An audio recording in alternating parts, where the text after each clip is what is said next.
ಶಾವಿಗೆ ಪಾಯಸ ಹೇಗೆ ಮಾಡೋದು ಅನ್ನೋದನ್ನು ತೋರಿಸ್ಕೊಡ್ತೀನಿ. ನಮ್ಮ RVR ಕೇಟರರ್ಸಲ್ಲಿ ಹೇಗೆ ಮಾಡ್ತೀವಿ ಅನ್ನೋದನ್ನು ತೋರಿಸ್ತೀನಿ.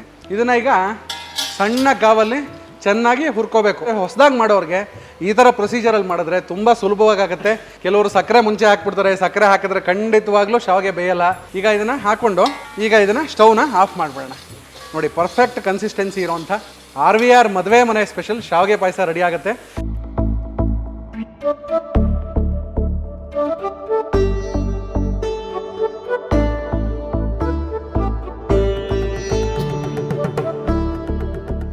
ಸ್ನೇಹಿತರೆ, ಎಲ್ಲರಿಗೂ ನಮ್ಮ ಕಲರ್ ಟಾಕೀಸ್ ಚಾನಲ್ಗೆ ಮತ್ತೊಮ್ಮೆ ಸ್ವಾಗತ ಹಾಗೂ ಸುಸ್ವಾಗತ.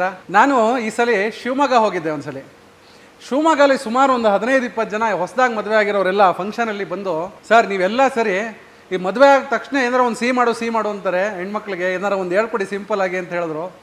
ಅದಕ್ಕೋಸ್ಕರ ಹೊಸದಾಗಿ ಮದುವೆ ಆಗಿರೋರಿಗೆ, ಬ್ಯಾಚುಲರ್ಸ್ಗಳಿಗೆ ಒಂದು ಸಿಂಪಲ್ ಆಗಿರೋ ಪಾಯಸ, ನಮ್ಮ ಮದುವೆ ಮನೆ ಪಾಯಸಗಳು ಸಿಕ್ಕಾಬಡೆ ಫೇಮಸ್ಸು ನಮ್ಮ RVRಲ್ಲಿ. ಅದರಲ್ಲಿ ತುಂಬ ಸಿಂಪಲ್ ಆಗಿರೋವಂಥದ್ದು ಶಾವಿಗೆ ಪಾಯಸ ಹೇಗೆ ಮಾಡೋದು ಅನ್ನೋದನ್ನು ತೋರಿಸ್ಕೊಡ್ತೀನಿ. ನಮ್ಮ RVR ಕೇಟರರ್ಸಲ್ಲಿ ಹೇಗೆ ಮಾಡ್ತೀವಿ ಅನ್ನೋದನ್ನು ತೋರಿಸ್ತೀನಿ. ಒಂದು 2-3 ಚಮಚದಷ್ಟು ನಂದಿನ ತುಪ್ಪ ಹಾಕ್ಕೊಳ್ತಾ ಇದ್ದೀನಿ. ಹಾಗೆ 2 ಬೌಲಷ್ಟು ಅಂದರೆ ಒಂದು 100 ಗ್ರಾಮಷ್ಟು ಶಾವಿಗೆಯನ್ನು ತೊಗೊಂಡಿದ್ದೀನಿ. ಇದರಲ್ಲಿ ರೋಸ್ಟೆಡ್ ಶಾವಿಗೆ ಸಿಗುತ್ತೆ, ಅದನ್ನು ತೊಗೊಂಡ್ರೆ ನೀವು ಹುರಿಯೋ ಅವಶ್ಯಕತೆ ಇಲ್ಲ. ಬಟ್ ಇದನ್ನೇ ತೊಗೊಂಡ್ರೆ ಚೆನ್ನಾಗಿರುತ್ತೆ. ಈಗ ನಾನು ಶಾವಿಗೆಯನ್ನು ಇದಕ್ಕೆ ಹಾಕ್ಕೊಳ್ತಾ ಇದ್ದೀನಿ. 2 ಕಪ್ಪಷ್ಟು ನಾರ್ಮಲ್ ಶಾವಿಗೆ. ಹಾಗೆಯೇ 2 ಲವಂಗವನ್ನು ಹಾಕ್ಕೊಳ್ತಾ ಇದ್ದೀನಿ. ಇದು ಒಳ್ಳೆ ಘಮ ಬರುತ್ತೆ. ಹಾಗೆ ಗೋಡಂಬಿಯನ್ನು ಒಂದು ಮುಷ್ಟಿಯಷ್ಟು, ಅಂದರೆ ಒಂದು ಒಳಮುಷ್ಟಿಯಷ್ಟು ಗೋಡಂಬಿಯನ್ನು ಹಾಕ್ಕೊಳ್ತಾ ಇದ್ದೀನಿ. ಇದನ್ನು ಈಗ ಸಣ್ಣ ಕಾವಲ್ಲಿ ಚೆನ್ನಾಗಿ ಹುರ್ಕೋಬೇಕು. ಗೋಡಂಬಿ ಶಾವಿಗೆ ಎಲ್ಲ ಒಂದು ಒಳ್ಳೆ ಗೋಲ್ಡನ್ ಬ್ರೌನ್ ಕಲರ್ ಬರೋ ಥರ ಹುರ್ಕೋಬೇಕು. ಇದನ್ನು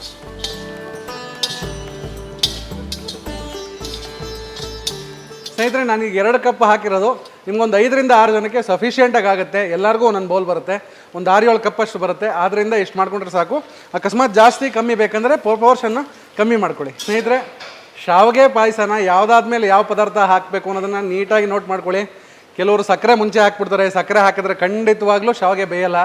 ಆದ್ದರಿಂದ ನೋಡಿಕೊಂಡು ಕರೆಕ್ಟಾಗಿ ಈಗ ನಾನು ಯಾವ್ಯಾವ ಪೋರ್ಷನ್, ಅಂದರೆ ಯಾವ ಪದಾರ್ಥ ಆದಮೇಲೆ ಯಾವ ಪದಾರ್ಥ ಹಾಕ್ತಿದ್ದೀನಿ ಅನ್ನೋದನ್ನು ನೋಡಿಕೊಂಡು ಅದೇ ಥರ ಮಾಡ್ಕೊಳ್ಳಿ. ತುಂಬ ಚೆನ್ನಾಗಿ ಬರುತ್ತೆ.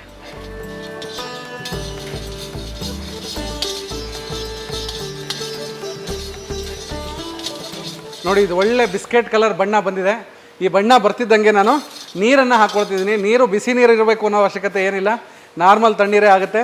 ಇದು ಚೆನ್ನಾಗಿ ನೀರು ಹಾಕಿ ಈಗ ಬೇಯಿಸ್ಕೊಂಬೋಣ. ಇದು ಮುಳುಗೋ ಅಷ್ಟು ನೀರು ಹಾಕಿದ್ರೆ ಸಾಕು, ಜಾಸ್ತಿ ನೀರು ಹಾಕೋ ಅವಶ್ಯಕತೆ ಇಲ್ಲ.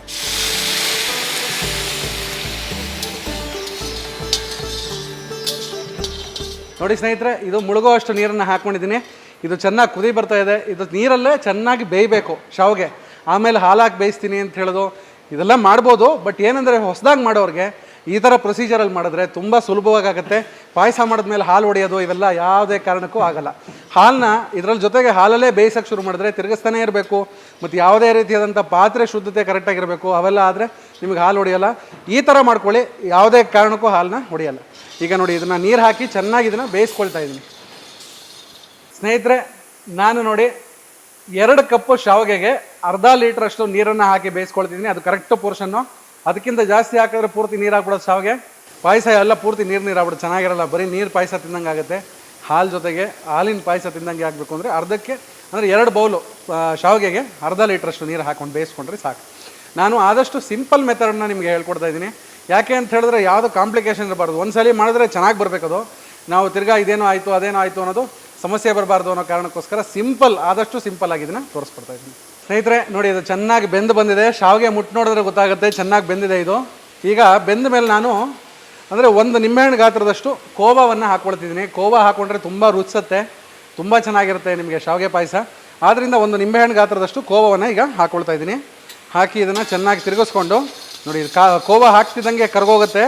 ಕೋವಾ ಹಾಕಿ ಥರ ಫ್ರೈ ಮಾಡಿಕೊಂಡ್ರೆ ತಕ್ಷಣ ನಾನು ಅರ್ಧ ಲೀಟ್ರ್ ಹಾಲನ್ನು ಇದಕ್ಕೆ ಸೇರಿಸ್ಕೊಳ್ತಿದ್ದೀನಿ.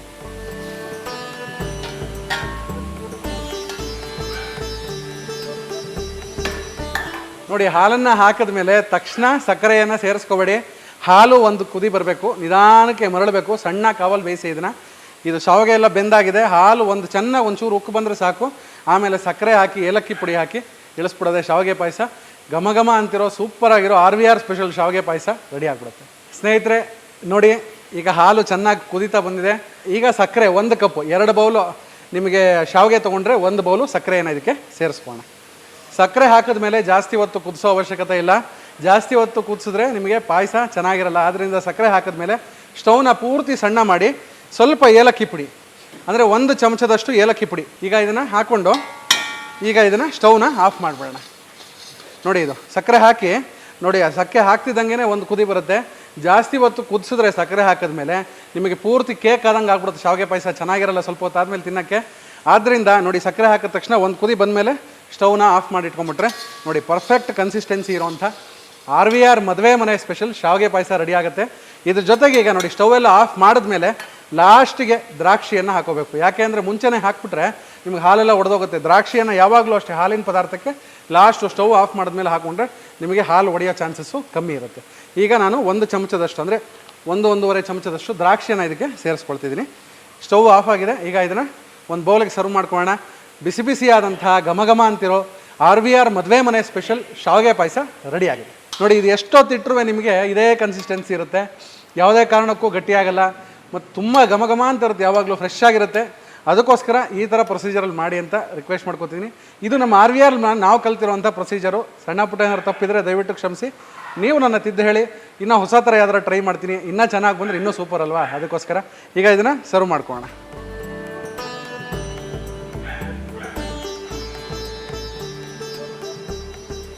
ಸ್ನೇಹಿತರೆ ನೋಡಿದ್ರಲ್ಲ, ಮದುವೆ ಮನೆಗಳಲ್ಲಿ ಶಾವಿಗೆ ಪಾಯಸ ಹೇಗೆ ಮಾಡ್ತೀವಿ ಅನ್ನೋದನ್ನು. RVR ಕೇಟರರ್ಸಲ್ಲಿ ಶಾವಿಗೆ ಪಾಯಸ ಫಂಕ್ಷನ್ಗಳು, ಯಾವುದೇ ರೀತಿಯಾದಂಥ ಫಂಕ್ಷನ್ಗಳಿರ್ಬೋದು, ಇದೊಂದು ಶಾವಿಗೆ ಪಾಯಸ ಸುಮಾರು ಜನ ಇಷ್ಟಪಡ್ತಾರೆ. ಮಕ್ಳಿಗಂತೂ ತುಂಬ ಇಷ್ಟ ಆಗುತ್ತೆ. ಇದೇ ಥರ ಒಳ್ಳೊಳ್ಳೆ ಸುಮಾರು ಪಾಯಸಗಳು ಮಾಡ್ತೀವಿ. ಪಾಯಸದ ವೆರೈಟಿನೇ ಸುಮಾರು ಒಂದು 15-20 ಥರ ಪಾಯಸದ ವೆರೈಟಿಗಳು ಮಾಡ್ತೀವಿ. ಆದ್ದರಿಂದ ಇನ್ನು ಮುಂದೆ ತೋರಿಸ್ತಾ ಹೋಗ್ತೀನಿ. ಇದು ನಾನು ಹೇಳಿದ್ನಲ್ಲ, ಹೊಸದಾಗಿ ಮದುವೆ ಆಗಿರೋರಿಗೆ, ಬ್ಯಾಚುಲರ್ಸ್ಗಳಿಗೆ ಮನೇಲಿ ಏನಾರ ವಿಶೇಷ ಅಂದಾಗ ಒಂದು ಸಣ್ಣದಾಗಿ ಒಂದು ಸ್ವೀಟ್ ಮಾಡ್ಕೋಬೇಕು ಅಂದರೆ ತುಂಬ ತಲೆಗೆಡ್ಸ್ಕೊಳಂಗಿರಬಾರ್ದು, ಸಿಂಪಲಾಗಿ ಒಂದು ಮಾಡೋ ಥರ ಇರಬೇಕು. ಅದಕ್ಕೆ ಈ ಶಾವಿಗೆ ಪಾಯಸ ತೋರಿಸ್ಕೊಟ್ಟಿದ್ದೀನಿ. ಬನ್ನಿ ಟೇಸ್ಟ್ ಮಾಡೋಣ.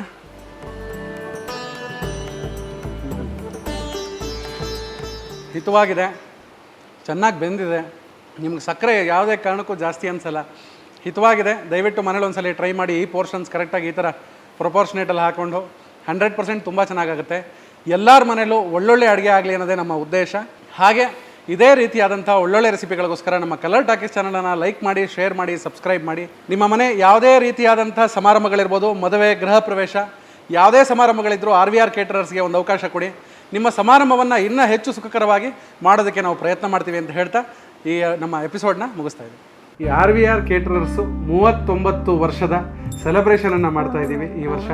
ನಮ್ಮ ತಂದೆ 86ನೇ ಇಸ್ವಿಲಿ ಶುರು ಮಾಡಿದ್ದು ರಂಗನಾಥ ಅಯ್ಯಂಗಾರ್ ಅವರು. RR ಕೇಟರರ್ಸ್ ಅಂತ ಶುರು ಮಾಡಿ ಇವತ್ತು RVR ಕೇಟರರ್ಸ್ ಆಗಿ ನಿಮ್ಮ ಎಲ್ಲ ಆಶೀರ್ವಾದ, ಹಾರೈಕೆ ಮತ್ತು ನಿಮ್ಮ ಸಪೋರ್ಟಿಂದ ಇಷ್ಟು ಮಟ್ಟಿಗೆ ಬೆಳ್ಕೊಂಬಂದಿದೆ. ನಾವು RVR ಕೇಟರರ್ಸ್ ಇವಾಗ ಮನಿ ಬ್ಯಾಸ್ಕೆಟ್ ಅನ್ನೋ ಕಂಪ್ನಿ ಜೊತೆ ಟೈಅಪ್ ಆಗಿದ್ದೀವಿ. ಇನ್ಮೇಲೆ ನಿಮ್ಮ ಮದುವೆ ಕಾರ್ಯಕ್ರಮಗಳಿಗೆ ನಾವು ಸುಲಭವಾಗಿ ಲೋನ್ ವ್ಯವಸ್ಥೆಯನ್ನು ಮಾಡ್ತಾ ಇದ್ದೀವಿ. ಎಲ್ರಿಗೂ ನಮಸ್ಕಾರ.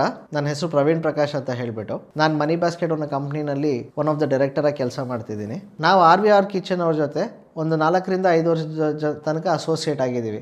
ಇವಾಗ RVR ಕಿಚನ್ ಅವರು ಅವರ ಮದುವೆಯ ಶುಭಾರಂಭಗಳು, ದೊಡ್ಡ ದೊಡ್ಡ ಕಾರ್ಪೊರೇಟ್ ಇವೆಂಟ್ಸ್ ಮಾಡಬೇಕಾದ್ರೆ ತುಂಬ ಜನ ಕಸ್ಟಮರ್ಸ್ಗಳು ಅವ್ರಿಗೆ ಲೋನ್ ಬೇಕು ಅಂತ ಬರ್ತಾರೆ, ಇಲ್ಲ ಫಂಡ್ಸ್ ಬೇಕು ಅಂತ ಹುಡುಕ್ತಾ ಇರ್ತಾರೆ ಮಾರ್ಕೆಟಲ್ಲಿ. ಆ ಫೆಸಿಲಿಟಿನೂ RVR ಕಿಚನ್ ಅವರು ಮನಿ ಬ್ಯಾಸ್ಕೆಟ್ ಅವ್ರ ಜೊತೆ ಟೈಅಪ್ ಆಗಿಬಿಟ್ಟು ಅವ್ರ ಕಸ್ಟಮರ್ಸ್ಗಳಿಗೆಲ್ಲ ಕೊಡಬೇಕು ಅಂತ ನಮ್ಮ ಕಂಪ್ನಿ ಜೊತೆ ಟೈಅಪ್ ಮಾಡ್ಕೊಂಡಿದ್ದಾರೆ. ಸೊ ನಾನು RVR ಕಿಚನ್ಗೆ ಶುಭ ಹಾರೈಸ್ತೀನಿ. ಹಾಗೆ ಈ ಅಸೋಸಿಯೇಷನ್ನ ಮುಂದೆ ವರ್ಷೋಣ ಅಂತ ಹೇಳಿಬಿಟ್ಟು ನಾನು ಈ ಸಮಯದಲ್ಲಿ ಹೇಳೋಕ್ಕೆ ಇಷ್ಟಪಡ್ತೀನಿ. Thank you.